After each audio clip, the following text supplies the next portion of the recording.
Agora é para ter começado a gravação aí, beleza. Fazer aqui o compartilhamento da minha tela com vocês. Beleza? Ok. Todos conseguem enxergar aqui a tela que aparece aí uma figurinha, né? Que tem uma fábrica ali do lado esquerdo e pessoas do lado direito, certo? Certo. Certo. Então, tá bom. Só antes de começar o próprio conteúdo aqui nessa nossa última aula da disciplina, aproveitando agora que estão todos ou quase todos na sala, e agradecer aí imensamente a todos vocês pela atenção, pela participação durante as aulas nessas últimas semanas. Tivemos essa experiência diferente que foram as aulas em formato remoto, mas acredito que tenha conseguido passar aí por bastante conteúdo em assuntos que são algumas coisas um pouco diferentes, mas que tudo acaba ficando relacionado ali dentro dessa gestão da cadeia de suprimentos e pensando em termos da modelagem matemática nos problemas a ela relacionados. Então foi muito legal aí tudo com a turma de vocês, a participação que vocês tiveram, a maneira como vocês se ajudaram um ao outro para conseguir estudar. Então, e tudo isso foi muito, muito bom, né? Então, deixar isso aqui registrado para vocês, para todo mundo aí ter essa noção. E daí, como agora aqui chega nessa parte que é a última aula, ele ficou até um pouco na dúvida. Primeiro, assim, por um lado, eu falo assim, não, vou tentar fazer uma aula hoje que seja talvez até um pouquinho mais curta, né? Todos os dias aí, nós indo, às vezes, até passando um pouquinho das 10 horas, então, para ter uma maneira um pouquinho mais light. E por outro lado, fica, caramba, mas é a última aula, mas tem tantas coisas ainda que eu queria passar aqui de conteúdo, então, se você vai até mais tarde. Então, eu não sei exatamente como que será exatamente o conteúdo aqui ao longo dessa aula. Mas o que eu planejei foi tentar trazer para vocês vários pontos que conectam coisas que nós vimos aqui ao longo da disciplina e que abra aí perspectiva até para análises futuras de vocês. E daí aqui, nessa primeira apresentação que eu vou colocar, esse aqui é um material que fazia um tempo que eu queria construir, hoje de manhã eu fiz esse primeiro rascunho dele, então ainda está em formação aí o material, mas eu acho que dá para ter uma ideia aqui em termos de contexto. Se nós voltarmos um pouco, alguns passos atrás, antes de pensarmos propriamente com toda a definição que existe em torno de cadeia de suprimentos, em essência de problema, nós podemos dizer que temos fábrica que produz algo e tem pessoas que têm vontade de comprar esses produtos que são fabricados aqui na fábrica. E daí a grande questão dentro desse cenário, como fazer com que os produtos cheguem até os consumidores. Não adianta ter aqui um produto que seja legal, que tenha um preço bacana, que tenha características que os consumidores gostem, se os produtos não conseguirem chegar até esses consumidores. Da mesma forma, não adianta os consumidores terem o desejo, terem o recurso financeiro, se os produtos não conseguem chegar até eles. E daí isso nós podíamos pensar até em situações muitos e muitos anos atrás, e quando eu coloco aqui fábrica, é qualquer produção, não necessariamente essa produção industrial, mas qualquer coisa que seja produzida. E tem esse desafio, como fazer com que esses produtos cheguem até os consumidores. Então, uma primeira possibilidade para isso é uma feira. E nessa situação da feira, geralmente pensaria em organizá-la mais perto dos consumidores do que da própria fábrica, onde esse produtor, sempre que eu falar que fábrica ou produtor é o mesmo significado, que o produtor consiga ir até essa feira e realizar ali a oferta desses produtos que ele fez. E quando nós pensamos nessa ideia da feira, para o produtor é o seguinte, o produtor leva lá esses produtos e tem os consumidores que conseguem chegar até o local. Só que nem todo o público acaba sendo atingido. Nós podemos ter que alguns não são atingidos por acabar não tendo o interesse ou o próprio conhecimento sobre a realização da feira ou do produto em si, assim como outros que teriam o interesse ou conhecimento acabam não indo por estar a uma distância que não fica viável. Então, essa ideia de criar a feira, ela aproxima o produtor dos consumidores, mas nem todo o público acaba sendo atingido. A gente poderia pensar, então, alguma outra alternativa para conseguir atingir um público maior. Uma alternativa é, nessa feira, trazer mais fábricas. Trazendo mais fábricas, você consegue aumentar o poder de divulgação para pessoas que às vezes não tinham interesse prévio num produto específico de um fabricante, sabendo que tem um outro fabricante com outro produto, passa a ter o interesse, vai para a feira e lá pode até comprar aquele produto que nem conhecia. E, além disso, por ter mais coisas vendidas no mesmo local, atrai mais gente. Às vezes, uma pessoa que estava longe não gostaria de se deslocar especificamente para um produto, mas sabendo que tem mais produtos aqui disponíveis, aumenta o interesse dela em se deslocar para cá. Então, a ideia de você pegar e trazer mais fábricas para a mesma feira, se busca aqui atrair um maior público. Fazer essa feira todo dia acaba sendo difícil, né? Aqui coloquei uma palavra que traduz um pouquinho melhor que inviável. Pensar feira mesmo, nessa organização, coloca a barraca, faz a exposição, é o próprio produtor quem é responsável por colocar os itens aqui, por vender. Então, acaba sendo inviável fazer isso daqui todo dia ou com uma periodicidade que tem um intervalo muito curto. E daí aparece uma outra alternativa, ter uma loja. Então, essa loja, ela poderia ser de produtos que só tivessem de uma fábrica. E daí cai em situação parecida com aquela que nós tínhamos na feira de um único produtor. Então, nós podemos pegar e seguir a mesma ideia de que a loja atenda mais do que uma fábrica. E daí a gente começa a ter aquela vantagem da feira em termos de atrair pessoas que estão mais longe ou que não iriam para um produto específico, uma vez que tem mais produtos ali. Só que quem tem essa responsabilidade aqui da administração e operacionalização da loja é diferente de quem tem a responsabilidade da operacionalização aqui da fábrica.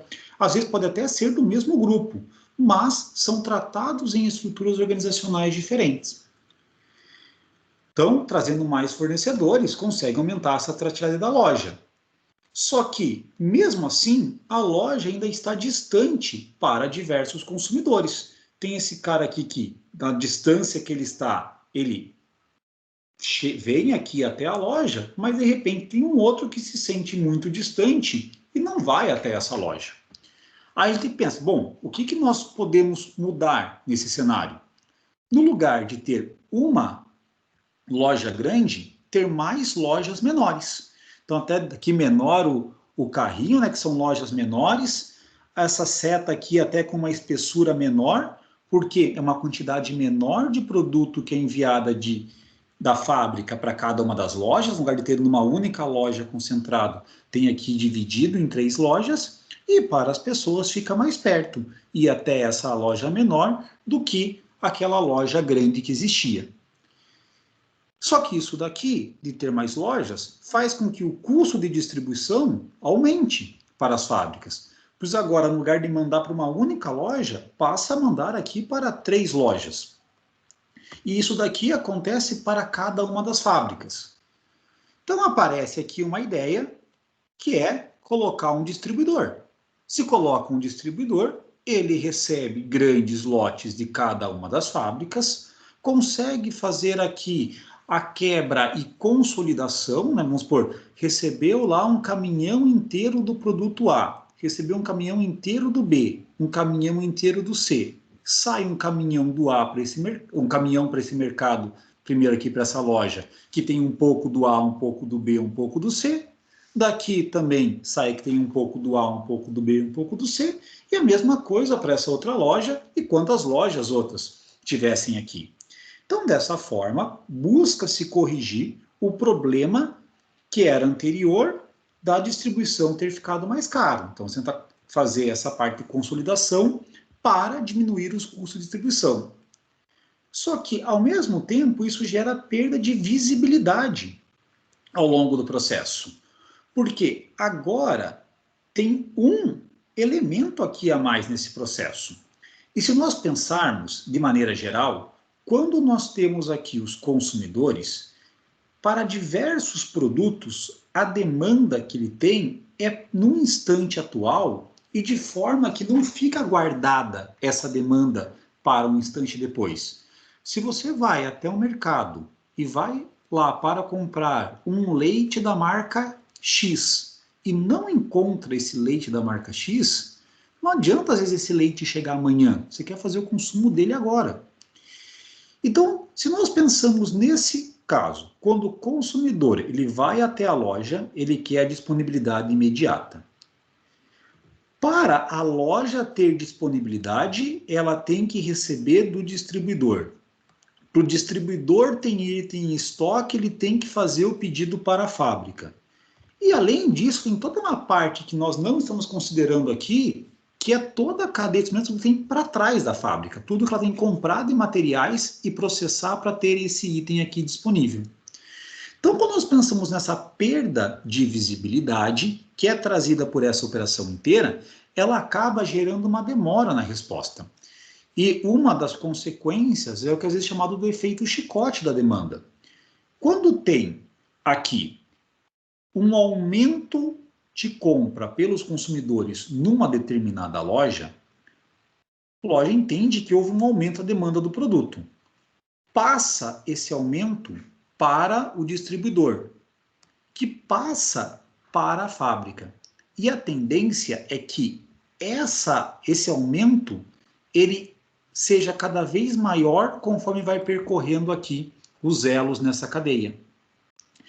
E de forma que, às vezes, nós chegamos em casos absurdos de, em um determinado momento, ter falta do item aqui na loja, ter estoque no distribuidor e estoque na fábrica.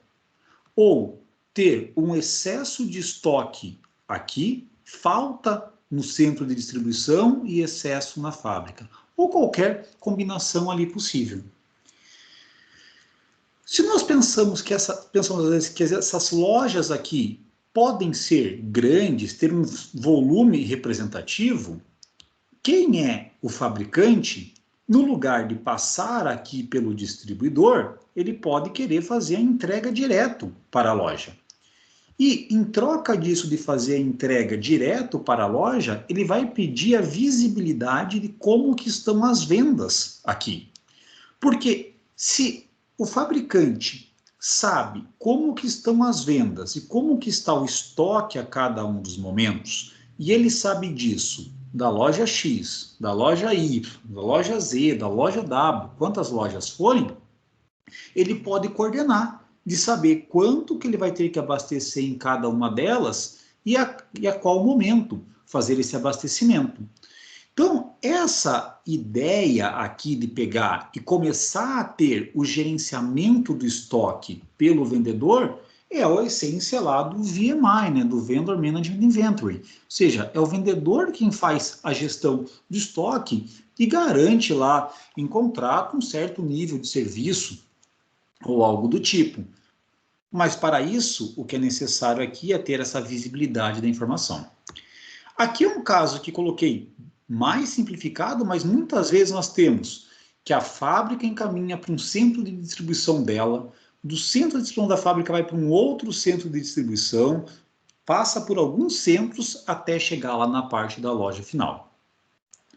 Tem modelos mais novos que nós podemos ter, às vezes, o consumidor comprando direto da fábrica, a fábrica fazendo entrega para o consumidor, ou o que é o colocado hoje aí como até um termo, que é o omnichannel, você ter diversas possibilidades de distribuição para o mesmo produto. E o que eu quero colocar aqui para vocês é que, para conseguirmos fazer isso de maneira otimizada, os modelos de programação matemática, de pesquisa operacional, eles têm um papel fundamental. Porque a gente, conforme ganha-se essa visibilidade e tem aqui a possibilidade de fazer esses abastecimentos, aumenta quais são as decisões a serem tomadas aqui na fábrica. E daí, ter uma otimização disso, às vezes qualquer economia de 2% no processo representa alguns zeros aí em valor monetário. Então, muitos dos artigos, eles tentam resolver partes desse problema, e o que impede mais de resolver o problema inteiro, se fosse pensar aqui, né, colocar mais elos, mais conexões, hoje o grande desafio é, primeiro, em termos de poder computacional e matemático para resolver os problemas, não adianta nós modelarmos se nós não conseguirmos depois resolver computacionalmente, igual vocês viram ali na última aula, fazer alguns exemplos, crescendo o número de demandas e o computador já penava um pouquinho ali para conseguir responder. Então, se nós temos uma complexidade alta, nem sempre vai conseguir ter uma resposta em tempo viável. E outro que é a qualidade da informação. Se nós queremos fazer aqui de maneira automatizada esse ressuprimento, vai ter que ter correto a informação de qual que é a quantidade aqui no estoque, qual que é a capacidade no estoque, quais são as distâncias envolvidas no percurso, quais são os custos, quais são dimensões de caixas, quais são pesos de caixa, quais são as restrições operacionais existentes, para, primeiro, conseguir trazer tudo isso em termos de modelagem e depois conseguir resolver da forma correta. Tá? Então, caminha-se bastante e analisando assim, tanto situação de literatura como situação do que é vontade prática, nesse caso específico, o que eu diria para vocês é que a parte da literatura, a parte acadêmica, ela está mais avançada do que a parte prática. E mais avançada no seguinte sentido, de ter modelos já prontos, com capacidade computacional para resolução, mas que muitas vezes o que impede a utilização dos mesmos é a disponibilidade dos dados ou a qualidade dos dados disponíveis. Muitas vezes ter os dados disponíveis com uma qualidade é pior do que não ter os dados disponíveis, porque cria aquela expectativa de tentar fazer e depois tenta fazer e vê que o resultado acaba saindo sem sentido. E isso muito pelos dados de entrada que são colocados. Então aqui, só tentei pegar com essa figura e colocar de um panorama geral, pensando em distribuição, e vocês vão ver ao longo de vários artigos, não só aqui da disciplina, mas fazendo pesquisa por conta própria em termos desses modelos para a cadeia de suprimentos, é que tentam tratar partes desse processo aqui todo. Existiria ainda um sonho de pensar que tratar tudo no mesmo modelo matemático, poderia pensar, né? Eu quero colocar aqui a fabricação com a compra da matéria-prima, com a distribuição, etc. Aí, para isso, ainda não tem poder computacional suficiente para resolver. Então, a gente vai vendo ali, fatiando os problemas e ver o que é possível em cada um dos momentos. Então, esse daqui era esse caráter geral ali que eu tinha colocado com vocês. Tranquilo até aqui? Faz sentido ali aquela parte da figura colocada? Alguma observação, comentário? Faz sentido, achei muito legal. Pode falar o... Não, desculpa, vocês estão me ouvindo bem? Sim. Eu ia comentar que, de acordo com o artigo que você passou, isso daí já tem mais de 30 anos, né? Tinha 30 anos lá em 2014, então já tem mais de 35 anos. Está indo para 40, né? Então... Pois é, exatamente. E sabe, Gustavo, que o que você falou ali é curioso, porque agora que já dá para entender melhor essa questão de modelar e de desenvolver aplicação em cima de um modelo e tentar processar, a impressão é que é algo relativamente simples, porque que, por exemplo, o que eu estou fazendo com o Caio agora ali, né? É uma relação de 100 vértices lá. Mas fala, 100 é nada, né? No mundo de dados, 100 é nada. Aí você pede para o negócio calcular, o troço colar meia hora e não saiu do lugar. Então, eu fico impressionado nessa questão de ainda não ter. Eu entendo que a limitação ela é em função da complexidade da quantidade de variáveis, esse tipo de coisa, mas hoje em dia tudo você resolve com informática. Por que que esses modelos ainda não são possíveis, né? E com tanta gente estudando, né? Com Pois tantos é. teóricos, tantos práticos, pessoas inteligentes, e não vai, né? Aí eu fico pensando, é uma limitação ou é uma coisa assim que você tem pouca gente? Pouca não tem, né? Deve ter um monte de gente. Não, tem bastante gente trabalhando, tentando fazer. Só que é assim, se quando nós pegamos a história dos métodos gerais para a solução, deixa eu ver como que eu consigo explicar aqui. Quando nós modelamos um problema como sendo um modelo de programação linear, da forma como nós construímos, daí fazemos a criação dele dentro do Gurobi, nós estamos dentro de uma espécie de um framework geral, né? Você modela seguindo essas regras e daí tem algoritmos que conseguem resolver problemas que são modelados segundo essas regras. Então essa é a estrutura geral. E o próprio tipo de problema de programação linear e tentativas de solução tem relatos de 1700 e pouco, com Fourier. E quando foi sair o primeiro modelo, o primeiro algoritmo capaz de resolver para qualquer problema e considerando com variáveis sendo contínuas, foi em 1947. Isso que durante a Segunda Guerra Mundial teve uma série de tentativas para conseguir resolver esse tipo de problema, dado que era visto todo o potencial de aplicação. E daí o que é mais complicado é resolver quando tem variáveis inteiras, porque isso não é até reforçando, é difícil colocar isso tão direto para vocês por não ter aqui uma base em relação a toda a parte geométrica para a resolução do método. Mas, de maneira bem geral, é pensar que o que é esse método simplex, ele vai em vértices. Quando nós pensamos em soluções que têm valores inteiros, não necessariamente ela está no vértice. Então, tem que se construir esquemas para que a solução ótima, em algum momento, apareça em algum vértice. E quando você faz isso, tem que incluindo restrições de forma a não tirar a solução ótima do problema. Então, é um processo complicado. Tem gente que trabalha, estuda para tentar criação de um método que resolvesse qualquer problema de caráter geral que tivesse variáveis apenas binárias. Mas até hoje não saiu uma solução para isso. Então, assim como pode acontecer de semana que vem alguém aparecer com uma solução para isso e muda completamente a dinâmica do negócio. Mas ainda tem isso aí, a parte matemática por trás para conseguir resolver é um negócio extremamente pesado. Uhum. Bom, eu dei uma olhada por curiosidade na ficha do Laporte, né? O homem tem uns 50 prêmios lá, né? Então, se o Laporte não descobriu esse negócio, olha, nessa geração ninguém descobre.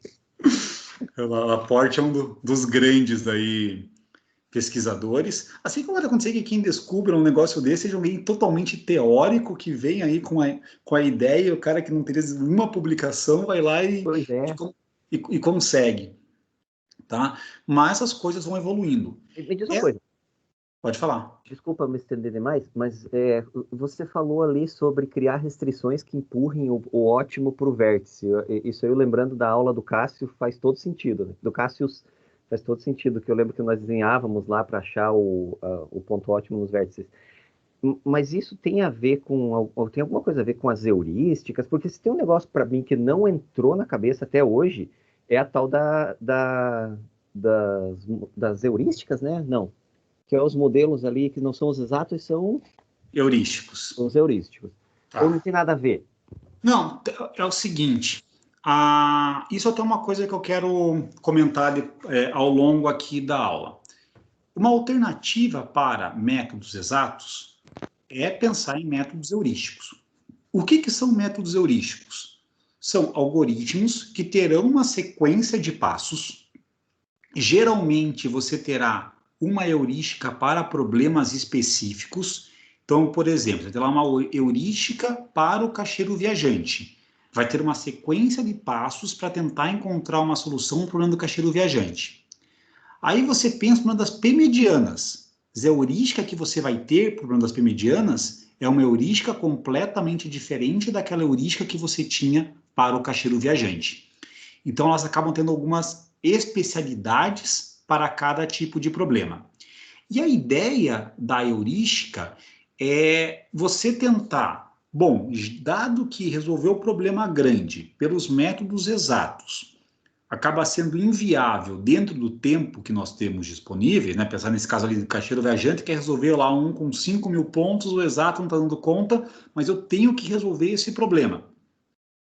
Então, vou pensar num outro método que possa gerar uma boa solução, que eu não vou ter garantia que é a ótima, mas que geralmente vai ser melhor do que uma tentativa manual.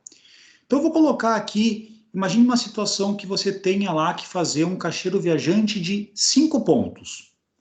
Poderia ser um método heurístico pensar assim: comece em um ponto qualquer, vá até o próximo ponto, vá até o ponto que é o mais próximo desse ponto que você está.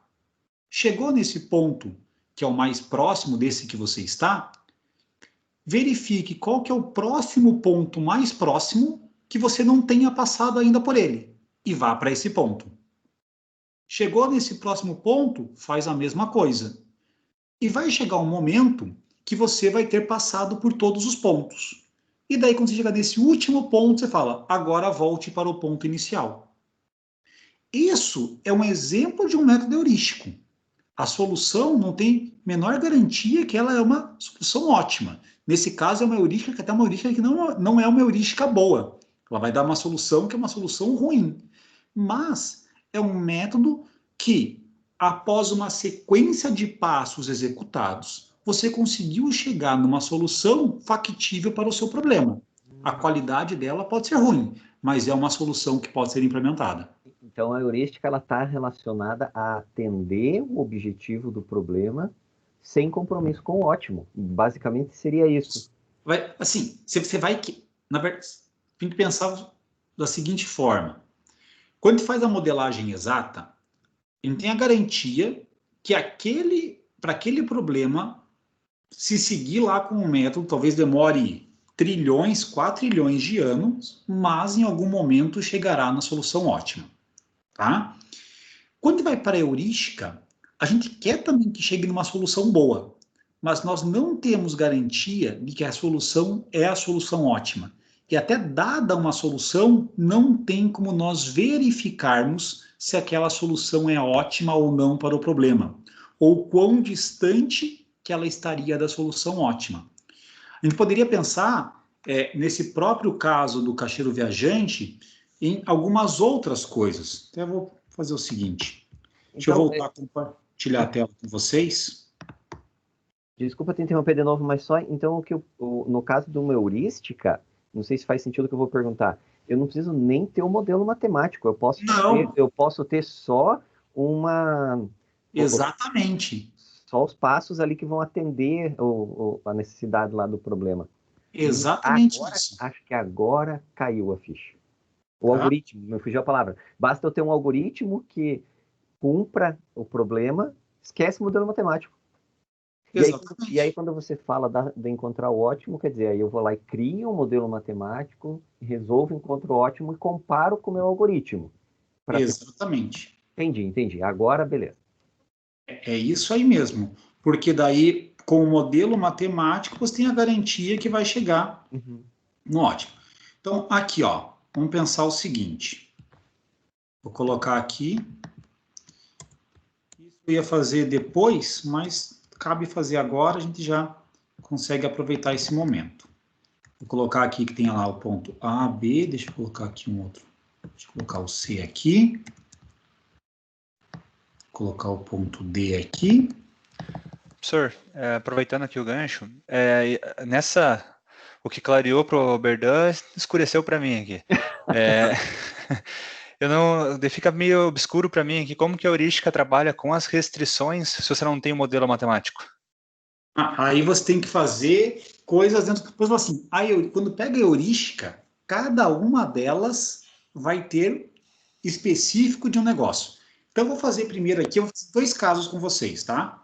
Vou fazer um que envolve o caixeiro viajante sem pensar em restrições e um que envolve pensando em restrição, tá bom? Para colocar aqui. E assim, pessoal, essas aqui são heurísticas que eu já garanto para vocês que não são heurísticas boas, mas só para ter algumas referências, tá bom? Acho que vai ficar um pouco mais fácil de entender. Então, deixa eu pegar isso daqui. Deixa eu colocar aqui um pouco mais espesso. Não é voa mesmo? Você já foi para o ponto que não é o mais perto do A? Ah, não, mas aqui eu quero colocar só as tá. coisas que existem. Tá, não, tá bom, vou fazer isso daí, melhor. Tá.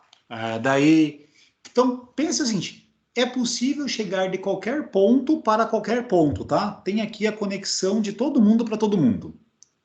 Beleza? Uhum. Tá? Tem conexão em linha reta de todo mundo para todo mundo. Vai ficar melhor que ele não vai poluir tanto a minha imagem. Então, eu posso pensar o seguinte. Escolho um ponto para começar. Qual ponto? Então, vou colocar assim, né? Vou colocar aqui esses passos da heurística, tá? Vou colocar aqui. Vou colocar assim, ó. Passo 0. Escolha um ponto inicial. Tá bom? Beleza? Qual ponto vocês escolhem inicialmente? O C. Ponto C. Então, Ele falou que vai ser. então, eu vou colocar assim, ó. Vou colocar assim no passo 1. Colocar assim, ó. Marque o ponto inicial como visitado. Tá? Então, eu vou dizer que nessa nossa heurística, nós temos 2 conjuntos. Nós temos um conjunto dos visitados, que no começo é vazio, e um conjunto dos não visitados, que no começo são todos os pontos. Ponto A, B, C, D e E. Tá? Então, com base nisso, a gente pode colocar um pouquinho mais. Escolha um ponto inicial não visitado, né? Claro que no início nenhum ponto é visitado, mas então só para ser mais assim explícito ainda. Então, foi escolhido o ponto C. Então, assim, ó, marque um pouquinho melhor ainda aqui. Mova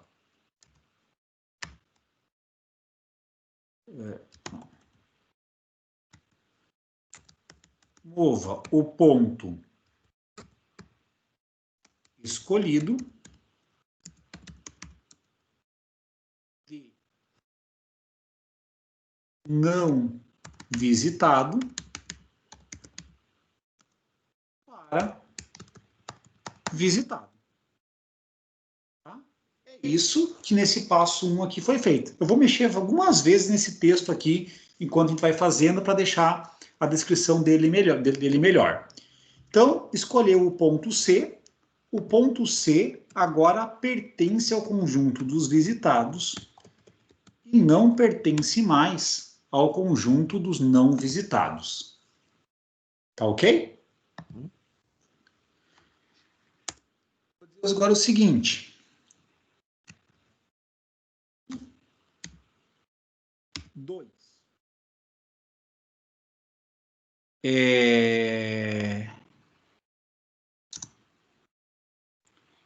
Encontre ponto não visitado mais mais perto do ponto atual. Vou colocar assim, do ponto escolhido. Bom? Qual foi o... Então, escolhemos o C. Qual que é o ponto mais perto dele? E tem aqui, ainda vou deixar marcado embaixo, quem que é o nosso escolhido no momento atual. Então, no momento atual, o nosso escolhido é o C. O mais perto do C é o B. Que veio aqui do C para o B. Beleza? Não teria que definir um ponto final antes disso, ou seria o C também, professor? Esse seria o C também. Tá. Como é o do caixeiro viajante. Porque, ó, se a gente pega e faz uma rota, qual que é o ponto inicial, tanto faz dela, né?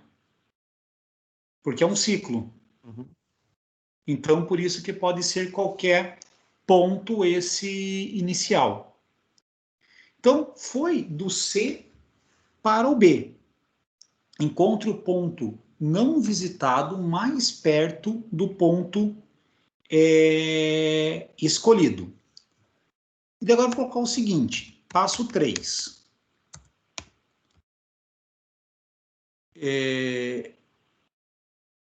Considere o ponto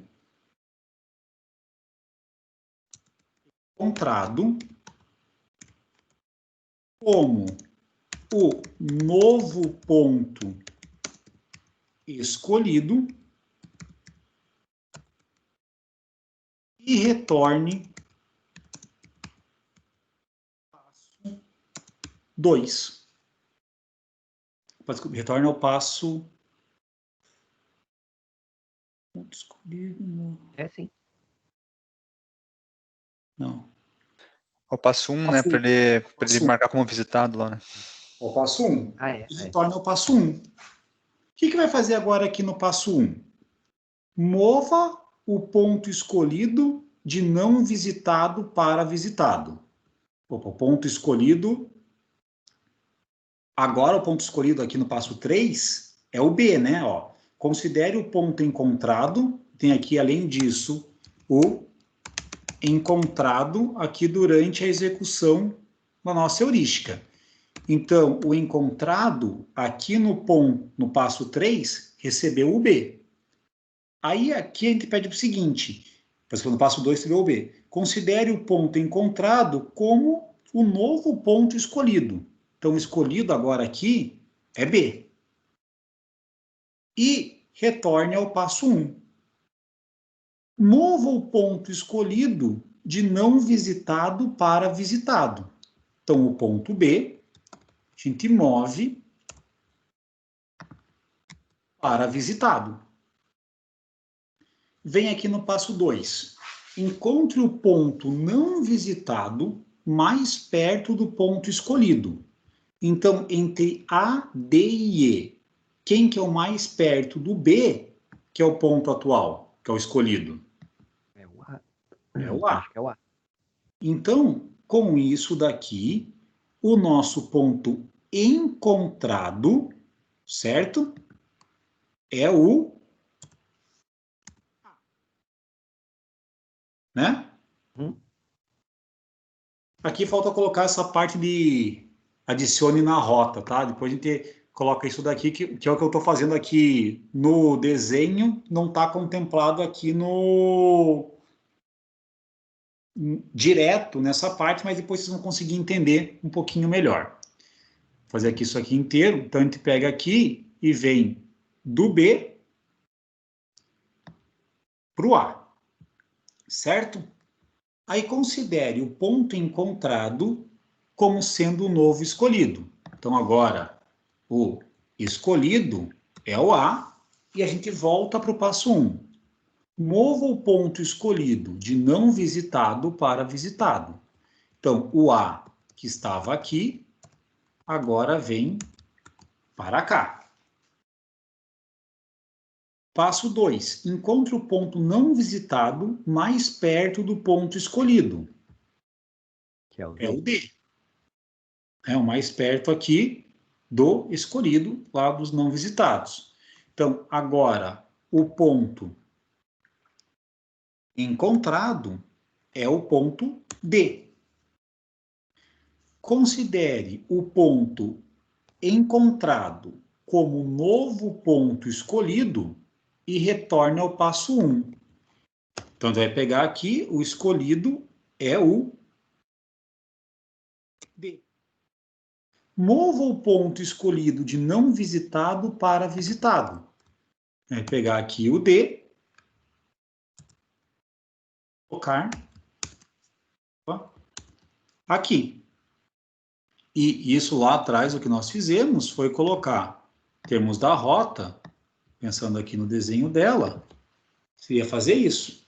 Aí, encontre o ponto não visitado mais perto do ponto escolhido. O encontrado é o E. Aí, agora, considere o ponto encontrado como o novo ponto escolhido. Então, essa parte daqui é o que nós estávamos fazendo, colocando aqui a rota. Então, considere o ponto encontrado como um novo ponto escolhido e retorna ao passo 1. Então, a gente pode pegar aqui e colocar o seguinte, que o novo escolhido é o E. Mova o ponto escolhido de não visitado para visitado. Vamos pegar aqui e mover o ponto E. Agora, o que vai acontecer é o seguinte, se nós formos para o passo 2, encontre o ponto não visitado mais perto do ponto escolhido, o não visitado é vazio. Isso aqui nós já visitamos todos, nós temos que voltar aqui para o ponto inicial.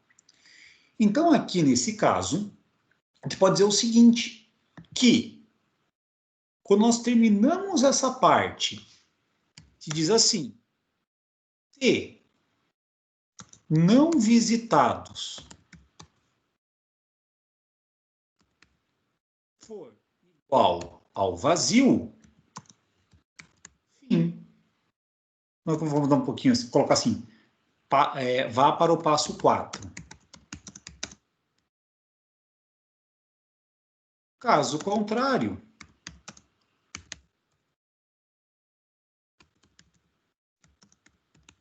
vá para o passo 2. Ou até essa parte do passo 2, às vezes nem aparece na descrição por ser já o natural ali depois do passo 1. Daí que nós colocaríamos no passo 4, é o seguinte, que tem que voltar lá para o ponto inicial. Então, a gente pode dizer que passo 4 é o seguinte. A rota é obtida pela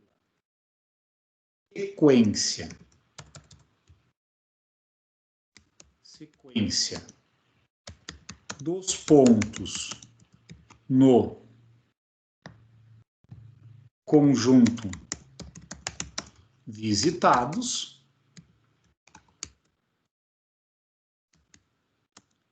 seguida do primeiro ponto deste conjunto. Então, ou seja, após isso, a nossa rota, aqui lá no passo 4, seria o seguinte, a sequência dos pontos lá do conjunto visitados, que é C, B, A, B, E, tá? Isso daqui é a rota, e seguida lá do primeiro ponto desse conjunto, que é o ponto C. E que daria esse desenho daqui. Então, isso daqui é uma heurística. Essa heurística é chamada a heurística do vizinho mais próximo. E o nome é por isso, você vai para o vizinho mais próximo que ainda não foi visitado. E assim como o Oberdan falou, não precisou de nada do modelo matemático. Só que, para esse caso, está com cara de até que pode ser a solução ótima. mas não necessariamente a solução encontrada aqui será a solução ótima do problema. Pois é, sabe que, por curiosidade, o problema que eu e o Caio estamos tratando é fazer um caixeiro viajante que passe pelos principais aeroportos do país, né? Uhum. E aí, saindo de um ponto qualquer. O primeiro teste que eu fiz na hora de rodar foi, coloquei aqui o Afonso Pena e falei, bom, agora ele vai ter que ir de norte a sul, mas nós estamos no meio do caminho. Eu estava curioso, falei, será que o modelo exato vai primeiro para o sul ou primeiro para o norte? Curiosamente, ele foi para o sul. Ele vai aqui, Florianópolis, Criciúma, Caxias, Porto Alegre, daí vai para Chapecó, daí vai lá para Foz do Iguaçu, Cascavel, tal. Mas eu achei muito curioso a sequência ali, né, que ele gerou. Não, e se você colocar que as distâncias que o problema é simétrico, que a distância de você ir do I para o J é a mesma que do J para o I, se você fizer a rota no sentido contrário, vai dar o mesmo valor da Vai dar função a mesma objetiva. coisa, né? Uhum. E daí você tem múltiplas soluções para o mesmo problema. Uhum. Mas e no final das contas, a pergunta do Moisés, na verdade, as restrições, elas fazem parte da lógica do algoritmo, né? Exatamente. Aí colocaria aqui na lógica em relação às restrições. Então, se fosse pensar lá um caso de coleta, entrega e tendo as restrições, poderia colocar o seguinte: pegue a coleta mais próxima que caiba no veículo. Uhum, aí você vai ter que fazer uns if lá, né? Se o volume se a soma dos volumes foi maior do que a soma do espaço já ocupado, não cabe. Se não, cabe. É alguma coisa assim, né? Isso. Exatamente. Então, vocês conseguem observar que a heurística ela é muito mais especializada, né? Essa sequência de passos aqui, cara, ela serve para esse problema. Diferente da parte da modelagem matemática lá com o modelo exato, que é a ideia da definição das variáveis de decisão, construção da função objetivo e construção das restrições, ela é um caráter mais geral. E eu acho que no meu caso, Gustavo, por isso que para mim é tão confusa a modelagem matemática. Agora está melhorando bastante. Mas a vida inteira mexendo com algoritmo, ou seja, com heurística, né? Criando lá uns negócios monstruosos. Aí, de repente, você vem lá com meia dúzia de símbolo numa modelagem matemática e fala 1 milhão de coisas com aquela meia dúzia de símbolos. Para mim não fazia sentido nenhum. Exatamente. Então é porque daí a gente pula a parte que seria o algoritmo em si que resolve depois que fez aquela modelagem, né? Uhum. Então, Mas agora, para mim, pelo menos, ficou claríssimo a questão da heurística e dos modelos exatos. então Certo? essa é a heurística. Só que a gente pode pensar, as coisas vão além, tá? Então, isso daqui, pessoal, pode chamar de ser uma heurística construtiva, porque ela foi uma heurística que seguiu uma sequência de passos para construir uma solução. Nós podemos ter procedimentos que façam melhoria de soluções. E um exemplo bem fácil de verificar isso é se nós fizéssemos o seguinte. Eu vou colocar aqui um caso que é forçado, tá? Mas que vai ajudar para entender bem aqui o que eu estou querendo dizer. Deixa eu pegar e fazer aqui. Já certinho. Então, oi, pode falar. Fora ali a empresa do Patrick ali, mas as TMS da vida ali, eles trabalham com heurística ou é só tipo uma solução, tipo, nem heurística é, mas como que sabe dizer? Sim, quase tudo vai acabar sendo alguma heurística, só que da heurística você pode ter heurísticas boas ou heurísticas ruins, ou heurísticas boas e heurísticas melhores. Porque por mais simples que seja, se for pensar, essa ideia daqui é uma ideia muito simples. Sim. E é uma parte heurística. Isso daqui, conforme o exemplo, ele pode até gerar solução ótima.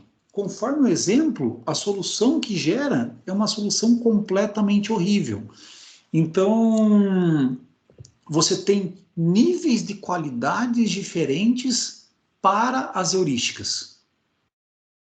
E daí, como que é a maneira de testar isso? É você pegar o mesmo problema e aplicar as diferentes heurísticas e não analisar um caso específico, mas ver em termos gerais. Qual a heurística A, em tantos por cento dos casos, tem um valor melhor, em tantos por cento um valor pior. Outra avaliação importante é questão de tempo.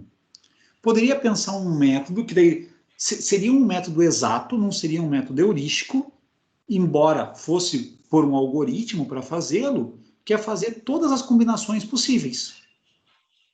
Né? Seria aqui no caso da rota, tentar fazer a rota A, B, C, D, A, B, C, D, E, A, C, B, D, E, todas as combinações possíveis, fazer a busca exaustiva. Só que daí isso acaba não sendo viável, porque são problemas combinatoriais, ele cresce absurdo em termos de tempo, aumentando um pouquinho o tamanho do problema. E é você pensar assim, se você tem número de combinações fatoriais, que é uma ideia fatorial, igual aqui a parte da rota, quando você aumenta de n para n mais 1 pontos, você vai multiplicar por n mais 1 o tempo que demora para resolver. Então, são coisas que explodem e tornam inviável a resolução pela busca exaustiva. Aí você vai para a heurística, onde com a heurística você tenta examinar um pedaço do espaço de busca. E conforme a qualidade que você coloca, pode pegar isso bem ou mal. E daí, assim, então, essa aqui foi uma heurística para construir uma solução inicial. Você poderia pensar ainda no seguinte, fazer uma heurística que pudesse melhorar uma solução. Vou colocar aqui para vocês. A gente usou uma heurística para fazer a solução inicial, e nessa heurística, o resultado foi da seguinte forma. Vou desenhar aqui. Pensa aqui que é tudo distância euclidiana, tá? Entre cada par de pontos. Então, ali tudo a distância em linha reta.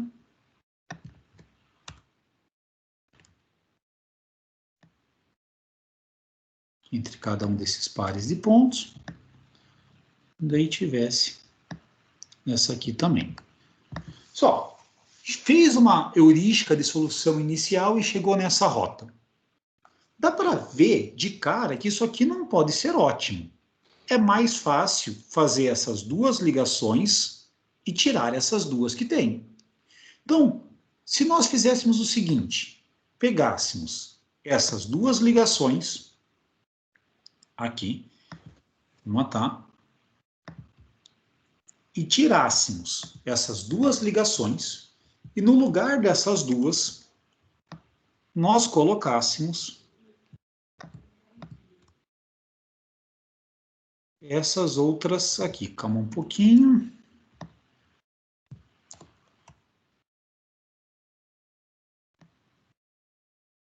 Vou colocar aqui e aqui.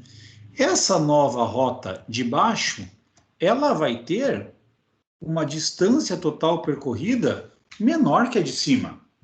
Né? Você fazer esses pontos aqui, essa ligação, uma distância menor do que fazer essa diagonal daqui.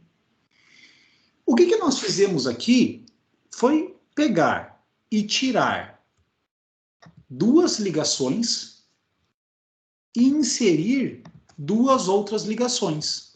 A partir do momento, vou fazer aqui um passo intermediário, que nós pegamos e retiramos essas duas ligações daqui, a partir do momento que nós fazemos assim, nós destruímos a rota. Ó. Nós destruímos a rota. Tem duas maneiras de reconstruir. Uma delas é voltando aqui na solução antiga e a outra é vindo com essa outra ligação. Se nós compararmos a distância que nós percorremos aqui nessa nova solução em relação à antiga, essa nova tem uma distância menor. Então, esse processo de pegar e, dado uma rota, retirar 2 ligações e colocar outras 2 ligações, é chamado de 2 OPT. Então, nós estamos tirando 2 ligações e inserindo 2 novas ligações.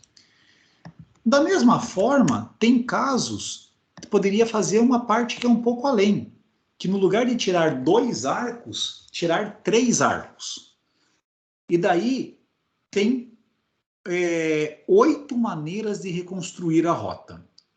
3 delas caem exatamente no que é o 2-OPT. Então, tem outras 5 maneiras ainda possíveis de fazer a construção. Então, se nós fazermos, nós podemos ter um método para construir a solução inicial e um outro método para melhoria de solução. E essa ideia de tirar 2 arcos e colocar 2 arcos, ela pode ser aplicada iterativamente, até que não gere mais melhorias você pegar e tirar 2 e colocar outros 2 arcos no lugar. Então, isso daqui é um procedimento heurístico para o problema do caixeiro viajante. E eu acho que eu até tenho isso daqui implementado, eu procuro depois os meus arquivos e mostro para vocês, mas o tempo de resolução com o 2-OPT, 3-OPT é muito rápido. Tá? Se pegar e fizer essa combinação ali de faz uma solução inicial, depois aplica 2-OPT e 3-OPT, o tempo é muito rápido. E daí, assim, juntando tudo isso daqui, deixa eu colocar aqui um novo slide. Se for pensar em termos do caixeiro viajante, deixa eu colocar uma tabela. Se for pensar aqui no caixeiro viajante, nós podemos ter o seguinte.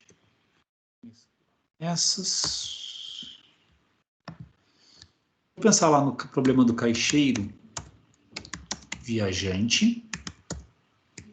Se nós falarmos em heurística, nós podemos ter de solução inicial e de melhoria.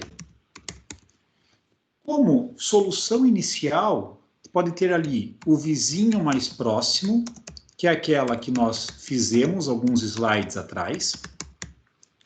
Nós podemos ter um outro método que é melhor, que é chamado inserção mais econômica. Podemos ter um método da envoltória convexa.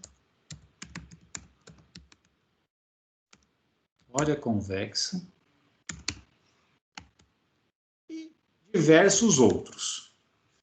Melhoria de rota, nós podemos ter o 2-OPT, 3-OPT, de maneira mais genérica, que é o K-OPT, que é fazer K remoções e K inserções. Pode ter aqui ainda a parte do swap de pontos, que é fazer troca. Então, tem diversos outros métodos de melhoria. Então, ele pode ter heurística, que é a combinação de um método de solução inicial e um ou mais métodos de melhoria. Poderia ter assim, ó, vou aplicar, sem entrar em detalhes aqui do funcionamento de cada um deles, mas vou fazer aqui uma heurística para o caixeiro viajante, que terá a solução inicial com inserção mais econômica. Depois disso, vou aplicar exaustivamente 2-OPT, depois 3-OPT e depois swap. E quando não for mais possível fazer melhoria por 2-OPT, nem por 3-OPT, nem por swap, eu retorno à solução. Isso seria uma heurística construída ali para esse problema do caixeiro viajante. Professor, deixa eu tirar uma dúvida. Eu vi que tem muitos artigos também que fazem sobre busca tabu e simulate, annealing. No caso daí seria meta-heurísticas? Meta-heurística. essas aí vão estar misturando daí os problemas de matemáticos junto com as meta-heurísticas para chegar daí ao resultado, um resultado melhor? Vamos lá. Colocar aqui... Porque o professor falou uma coisa que o Moisés estava falando que eu me confundi um pouco também, porque daí ele não consegue voltar para o modelo matemático. Como é que funcionaria essa questão de heurísticas que a gente vai utilizar junto com os modelos matemáticos para chegar à solução? E nesse sentido também que o professor estava comentando, de chegar nesse ótimo mesmo, sabe? Tá. Só, vocês têm que pensar sempre assim. O objetivo final é ter uma solução para o problema. A palavra que eu utilizar é callback, que daí ele faz o callback pelo modelo matemático. Essa é a palavra que eu estava tentando lembrar. Uhum. Vou tentar juntar tudo aqui, tá? Então, assim, nós temos um problema e queremos conseguir resolvê-lo. Para conseguir resolver de forma sistemática e conseguir garantir uma reprodutividade disso daí, conseguir reproduzir a solução e também para outros conjuntos de dados, nós precisamos ter métodos de solução. Esses métodos podem ser métodos exatos, como métodos exatos. Nós poderíamos fazer, por exemplo, busca exaustiva, que é fazer todas as combinações possíveis de solução. É um método exato de resolução, porque você vai ter certeza que, após executados todos os passos desse método, a solução retornada é a solução ótima. Você pode ter métodos de programação linear, que é isso que nós trabalhamos bastante aqui ao longo da disciplina, que é modelar matematicamente como sendo um modelo de programação linear e resolver utilizando um solver. Quando nós não temos a solução exata, é porque nós não deixamos por tempo suficiente o solver resolvendo. Poderia acontecer de demorar um tempo gigante, assim, mas vidas para a solução. Mas, tendo memória suficiente, poder de processamento, em algum momento chegaria na solução ótima. A grande questão aqui é que, às vezes, nós não temos tempo para esperar que chegue nessa solução.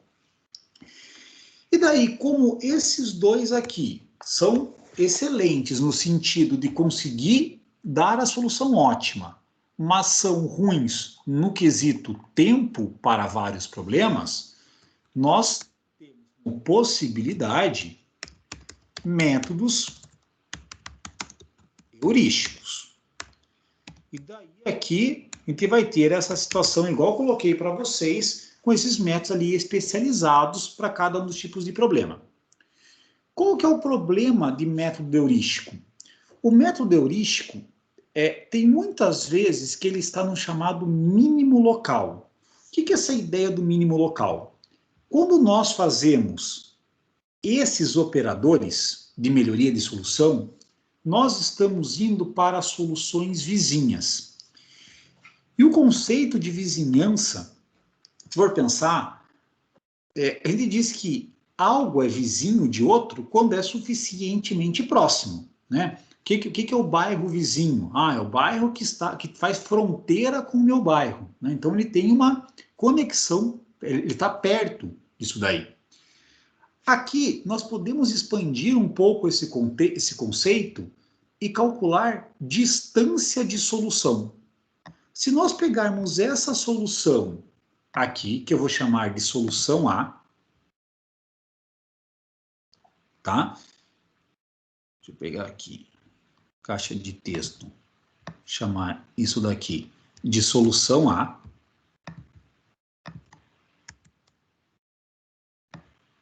E chamar essa outra solução aqui de solução B.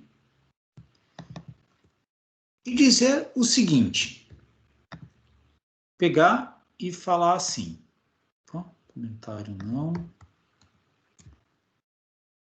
quero pegar e colocar a caixa de texto. Eu dizer assim, ó, duas soluções, se eu definir isso daqui, tá? Eu até vou colocar assim, ó, se definir duas soluções são vizinhas, é possível,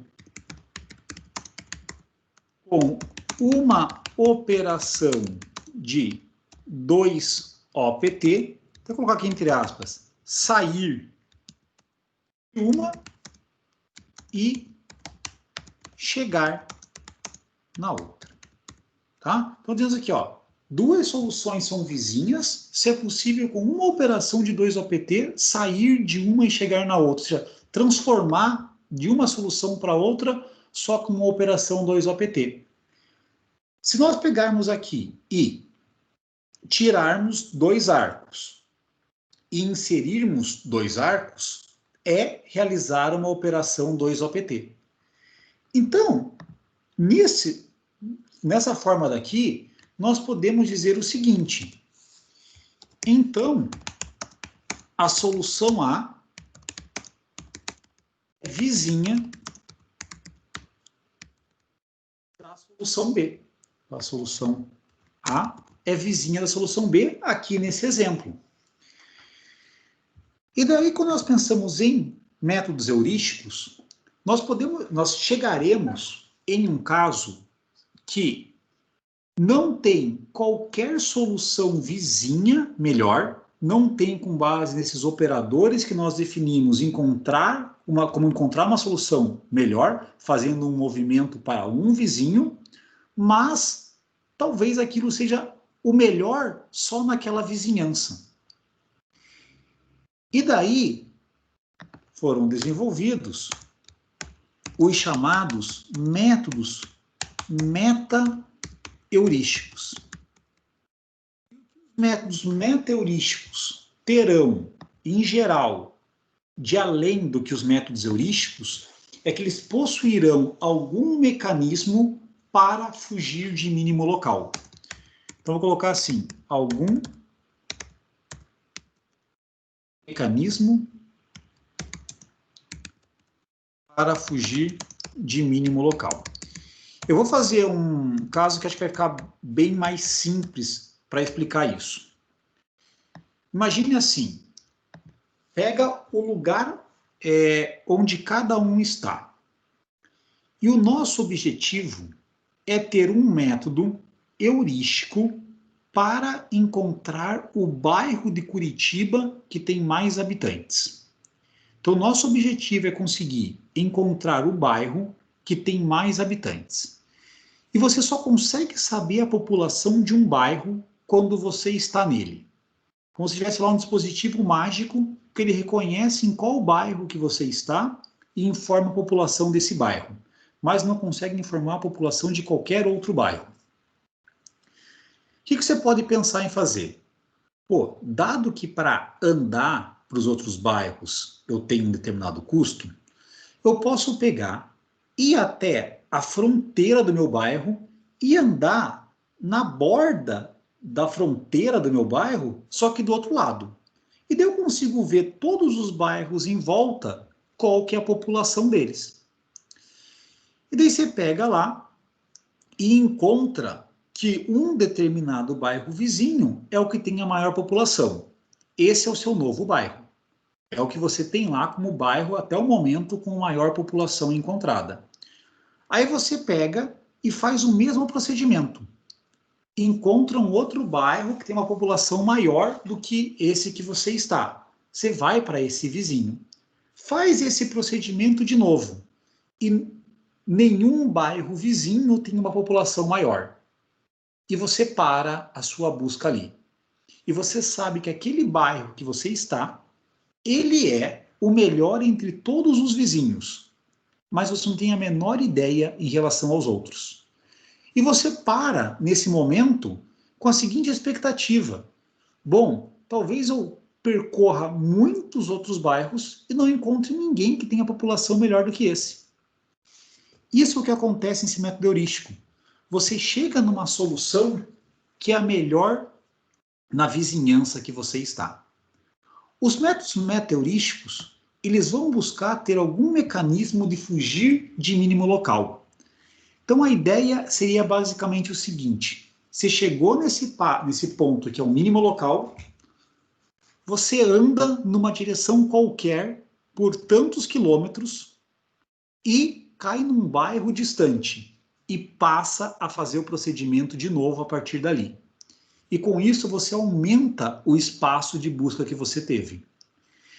Isso gera como vantagem que talvez você pode encontrar bairros com populações maiores, que você não tinha visitado antes, mas você vai precisar de mais tempo para fazer esse procedimento nos bairros. Essa que é a ideia dos métodos metaheurísticos. O que muda de um para outro com toda a variedade que tem é essa decisão de como que sai de um vizinho para outro. Como que você se movimenta entre os bairros é o que vai fazer com que tenham os diferentes métodos metaheurísticos. E daí aqui nos metaheurísticos, nós podemos ter busca tabu, tá? Simulated annealing, acho que é algoritmo Eu genético. achei umas bibliotecas dessa aí de Python para baixar, mas acabei que nem baixei porque nem tinha tempo, mas queria até no futuro testar alguma coisa. Será que isso é bom, Gustavo? Eu nunca usei, tá? Porque essas bibliotecas prontas, porque acabam sendo coisas tão específicas que às vezes você vai gastar mais tempo adaptando a biblioteca do que fazendo. Entendi. Tá? Porque o conceito de vizinhança ele vai alterar muito de um problema para outro. E aqui você tem diversos, tem colônia de formigas também, e cada um deles tem uma inspiração. Né, e aqui tem diversos outros, tá? Aí, busca tabu, por exemplo, ela tem a ideia de evitar com que você passe por lugares que você já passou. Esse que é a ideia da busca tabu. O Simulate Annealing, ele é baseado num processo físico de recozimento, onde a ideia é que de um determinado momento você pode pular bastante de um lugar para outro e a partir de um determinado momento você vai pular menos de um lugar para outro. O algoritmo genético fica dentro da classe de algoritmos evolutivos, que são baseados no princípio de Darwin, de você pensar que os mais aptos têm mais chance de sobreviver. E daí a ideia é que cada solução é representada por um cromossomo e você faz os cruzamentos genéticos e a partir de duas soluções, você tem duas soluções filhas. E daí você tem uma nova população e avalia. E daí tem coisas diversas, tá? Dentro daí. Colônia de formigas é baseado no processo das formigas com os feromônios, que as formigas acabam descobrindo em conjunto o menor caminho entre dois pontos, e elas vão soltando mais feromônio ao longo desse caminho. Tem colônia de abelhas, voo dos pássaros, nuvem de partículas, tem uma série de métodos e muitos deles inspirados na natureza. Essa definição que eu trouxe para vocês aqui, que eu pretendo nesse momento, de métodos metaheurísticos, é de todas as definições a que eu acho que faz mais sentido. Tem algumas variações de definição do que são métodos metaheurísticos. Alguns colocam que métodos metaheurísticos são métodos que têm parâmetros e heurísticos não têm parâmetros. Já vi algumas coisas que vamos colocar metaheurístico como sendo baseado na natureza, mas busca tabu não é baseado na natureza. Então, essa definição assim é a que eu acho que mais se encaixa de todas, que são métodos que têm, além de ser heurístico, ele tem algum mecanismo para fugir de mínimo local. E daí você tem, junto com isso daqui, além disso, você tem os métodos MEF heurísticos. heurísticos, onde a ideia é que você mistura algum modelo exato com algo heurístico ou meta-heurístico. E daí aqui tem uma infinidade de coisas. Nesse caso daí que a gente poderia resolver melhor esses problemas exatos e colocar mais pontos e tudo mais, né? Justamente. Com esses callbacks. Mas o callback é algo específico dentro do método exato, tá? Mas ele permite que você trabalhe também com math heurísticos. Mas não necessariamente para trabalhar com math heurísticos tem que utilizar os recursos de callback no solver. Tá? Então... É porque eu penso assim, no caso do meu trabalho, é claro que o professor já deixou claro que a gente tem que focar agora na modelagem matemática, questão do Gurobi, né? Sobre essa questão de resolver problemas de grande porte. É só para ter uma melhor noção mesmo do como o Berdan estava falando, que a gente tem os pontos dos aeroportos ali, e aí a partir de um determinado momento a gente não consegue botar mais pontos porque a solução fica inviável matematicamente no tempo. Uhum.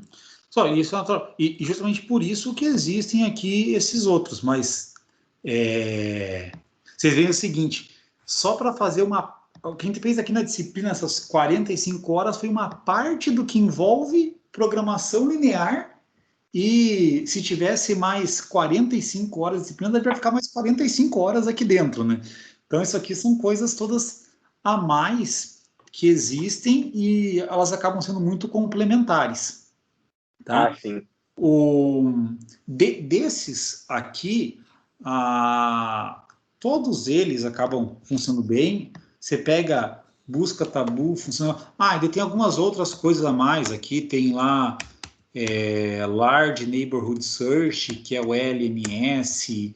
Tem ALNS, que é a Adaptative Large Neighborhood Search. Esse aí, se eu for me dedicar bastante e chegar em algoritmos de grande porte, que eu acredito que eu vou me dedicar, que é o ALNS, Adaptative Large Neighborhood Search. É muito poderoso em função do que consegue resolver, tá? Então, pessoal, aqui, uma ideia assim, em termos de contexto geral. Então, pensar que aqui nós fizemos essa parte como heurístico, podemos ter aqui construção de solução inicial e depois melhoria. Aqui, exemplo de métodos de solução inicial e métodos de melhoria para o caixeiro viajante. E aqui, esse esquema, ele ilustra um pouquinho as formas ali de fazer... de resolver os métodos de solução. Dentro aqui de math heurísticos, aí tem vários também. Poderia colocar ali como se fosse o Fix and Optimize. Isso aqui é um método que é math heurístico. Ele tem uma parte heurística e uma parte exata. Relax and Fix. Tem diversos outros métodos que pode trabalhar, ou às vezes até trabalhar junto com o algoritmo genético e o exato. Então, assim, tem... uma infinidade de possibilidades. Professor, esse artigo acho que do Kleder, né, se não me engano, que Sim. foi publicado recentemente, ele utiliza o quê? É o math heurísticos, hein? Acho que é uma ALNS que ele utiliza. Tá, math heurístico. Eu sei que ele teve trabalhos com as coisas com a ALNS e teve partes também que ele trabalha com math heurístico, colocando o seguinte: tem tido um avanço de pensar agora nos métodos utilizando o paralelismo de computador. Então, você pode ter colocado em paralelo a parte de uma heurística ou meta-heurística com um exato. E um vai alimentando o outro. Quando você consegue uma solução melhor pelo exato, você passa ela como entrada para a meta-heurística. Quando você consegue uma melhor na meta-heurística, você passa ela para o exato. E fica trabalhando com isso. Então, tem muito assunto de pesquisa aí em cima. Hein, Gustavo? Pode falar. Bom, primeiro que essa questão dos conceitos gerais que você repassou agora queria dizer que, para mim, pelo menos, ajudou um monte, porque eu estava lendo aquele artigo do Leandro ali, que você passou, e eu parei bem nessa parte aí dos heurísticos e meta-heurísticos, e confesso que não lembrava dos conceitos, assim, ou nem sabia se sabia, mas agora já ajudou muito. A minha pergunta é a seguinte, na última aula, você usou lá um recurso do Gurobi, que você pedia para ele parar se ele encontrasse uma solução próxima do ótimo, né? Digamos, estava lá com 90 e não sei quanto por cento, tá bom. Esse é um recurso que, na prática, pode ser usado para validar o método heurístico? Então, por exemplo, o meu método heurístico chegou num valor muito próximo daquele que é 98% do ótimo. Então, minha heurística não é muito ruim. Pode sim. Pode. Da mesma forma, porque assim, quando você resolve com o exato até o fim, você consegue medir esse gap, que é essa diferença entre a solução encontrada pelo seu método heurístico, ou meta-heurístico, ou o que quer que seja, em relação ao ótimo, você consegue medir de forma exata. Sim, que é o ideal, né? Que é o ideal. Mas aí tem aqueles que nunca vão ter solução exata. E isso é comum de acontecer, às vezes, na programação linear e com método exato, que às vezes você está lá vou chutar aqui tempo, tá? Mas em 30 segundos, você está com um gap de 2%. E para provar a otimalidade, precisa de 1 ano. Uhum. E você fala, mas é 2%? Eu prefiro saber 2% em 30 segundos do que o ótimo em 1 ano. E daí pode usar essa parte, mas você acaba tendo o risco ali de superestimar ou subestimar conforme a maneira que fizer a análise. Conforme a comparação que você fizer. Não, legal. Ô, professor, não estamos deixando essa da aula hoje, né? Aproveitando o gancho do Berdan em relação ao Gurobi lá, as ferramentas do Gurobi dentro do C Sharp lá, no Solver, no Excel, a gente tem aquele análise de sensibilidade, né? A gente tem alguma coisa similar a isso no... Análise de sensibilidade, ele é um negócio que é muito legal, mas em termos práticos, para grandes problemas, ele acaba não tendo utilidade. Pelo seguinte, só faz sentido a análise de sensibilidade com variáveis contínuas. Quando tem uma variável inteira, já não tem mais sentido matemático a análise de sensibilidade.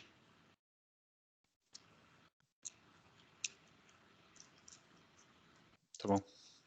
Tá? Então, e como os problemas reais, eles acabam tendo ali variáveis, pelo menos uma variável inteira, essa parte daí acaba se perdendo um pouco a importância.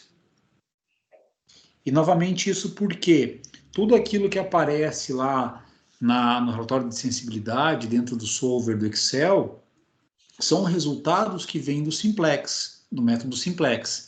Que o método simplex, para conseguir ter aqueles resultados, eles só fazem sentido com as variáveis sendo contínuas. Entendi. Que eu estava pensando na prática, assim, por exemplo, o trabalho que eu entreguei na disciplina aqui, né? Se variasse o custo do deslocamento por quilômetro, o que isso impactaria? Era mais nesse sentido, assim, né? Para ver até onde, tipo, você teria que rodar de volta se, Isso. sei lá, a gasolina subisse para R$5, você tem que rodar de volta, tipo, algo nesse sentido. Tem que rodar de volta. Existe uma outra corrente que, falando aqui rapidinho antes de fazer o intervalo, que é pensar em otimização robusta. E a ideia de otimização robusta é assim, de quando nós temos alguns valores dos coeficientes ou que nós não sabemos com certeza qual que é o valor. Mas a gente sabe, por exemplo, que está entre 10 e 15. E daí tenta-se ter qual que é uma solução que será boa, segundo algum critério, para qualquer valor desse parâmetro nessa faixa aí de 10 a 15, por exemplo. Então, é um negócio que tem aumentado o número de trabalhos que tratam de otimização robusta, particularmente, eu nunca fiz qualquer coisa que envolvesse otimização robusta. Então, eu não tenho ideia para falar para vocês em termos de que eu já passei, em termos de facilidade, dificuldade ou os desafios na otimização robusta, mas é algo que existe aí na literatura. Até eu vi um artigo do professor muito legal, desculpa interromper, sobre SVM também, SVM e redes neurais em relação ao mercado financeiro, eu achei fantástico também. Isso, mas daí são outras coisas, tá? Não são daí métodos de otimização. Sim. São outros, embora para o SVM é resolvido um problema de otimização não linear para conseguir encontrar lá os vetores suportes. Mas é um outro caminho, tá? Fora dessas coisas daqui. E Gustavo? Manda lá. Agora nem é pergunta, agora é só um comentário geral. O artigo ali do Leandro, do inventário, roteamento do inventário, ele fala muito de que é usado em questões marinhas, né, de roteamento marinho. Em vários momentos ele fala. Aí, só por curiosidade, vocês já viram aquele site que mostra em tempo real os navios no globo? Nossa, é muito legal aquilo, é impressionante, né? Então, você acredita que daí eu estava lendo o artigo, lembrei, abri lá, marinetraffic.com, né? E aí comecei a olhar aquilo e gastei acho que uma meia hora que eu devia estar lendo o artigo, vendo os naviozinhos. Mas o que eu queria era ter aquele impacto de, caraca, é muita coisa, é monstruoso o que tem de navio. Eu não fazia nem ideia, né? E alguém está planejando isso, o navio não vai à toa naquela direção, né? Tem um aéreo também. Então, o aéreo que é muito conhecido, Neri, que é o Flight Radar, né? Eu sigo o Marine Traffic aqui por causa do meu trabalho, eu sigo aquilo ali, você consegue ver o momento que o navio saiu do porto anterior até o momento que ele fundeou aqui na Baía de Paranaguá, e depois, quando ele sai do fundeio para entrar no coisa, você acompanha ele navegando no... Então, cara, e eu abri aqui a Baía de Paranaguá, né? Fui dando zoom, cheguei na Baía de Paranaguá. Quando pegou ali, não sei se é esse fundeio que você falou, mas é tipo uma aproximação, não tá no porto, mas tá ali. Falei, cara, não é possível que tem tudo isso de navio parado nesse momento ali perto. Sei lá, tinha mais de 50, com certeza. E tem uma coisa que eu achei interessante nisso tudo também, queria perguntar, Gustavo, é que essas coisas de roteirização e tal, e até como o Roberto falou, que faz citações ali na literatura sobre coisa marinha, está muito relacionado, né, à roteirização ali dos próprios veículos, aí depois a roteirização marinha, e agora a gente está fazendo a questão dos aeroportos, a roteirização de avião. É claro que tem umas diferenças, né? Mas eu achei bem parecido essa questão de variáveis e programação linear também. A ideia é a mesma. E assim como agora, uma coisa que está acontecendo a ser bastante é a roteirização com drone. Ah, sim, o professor tinha comentado, acho que isso na primeira aula. E às vezes... aí tem essa questão de ser contínua, né? Acho que ele fica... Eu não entendi muito bem a taxonomia. Ele fica rodando sempre aquilo ali com as coisas se movimentando? Não, você pode ter coisas maiores ainda. Você pode pensar o seguinte, o que o pessoal coloca. Não necessariamente o lugar que ele partiu é o lugar que ele vai fazer o pouso. Então, você pode ter um veículo que é o veículo base, de onde saem os drones, que fazem alguma operação, que não necessariamente é coleta ou entrega, pode ser às vezes só uma operação de filmagem de algo, e depois retornam.